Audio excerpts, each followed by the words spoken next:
pjan li joffri ħajja aktar b'saħħitha u enerġija nadifa.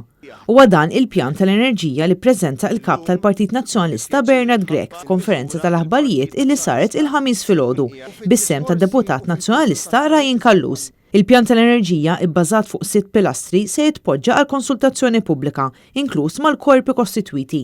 Il-pjan jitkellem dwar policy ibbażata fuq l-orħos sors tal-enerġija, sorsi effiċjenti ta' enerġija, strateġija long term li tħares anke lejn hydrogen pipeline li naqilbu għal aktar sistemi ta' trasport elettriku, il-bżonn tat-tieni interconnector u l-inċentivar ta' enerġija rinnovabbli bil-ħolqien ta' aktar green jobs.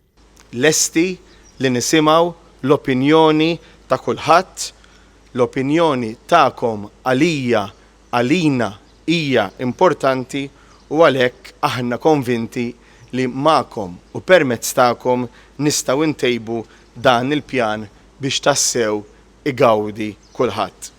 Dan kollu se jsir sabiex il-familji Maltin u Għawċin jibqalhom aktar flus fil-but, jitnaqqas il-mart respiratorju u jkunu jistgħu jgħixu f'ambjent aktar nadif. Illum huwa evidenti illi il-poplu Malti qed iħares lejn il-Partit Nazzjonalista b'aktar attenzjoni għaliex qed jifhem li l-Gvern Laburista tilef l-idejat. Moħħu biss fuq dak li jista' jirbaħlu l-voti imminenti imma mhux kif jista' jagħmel lil pajjiżna aħjar.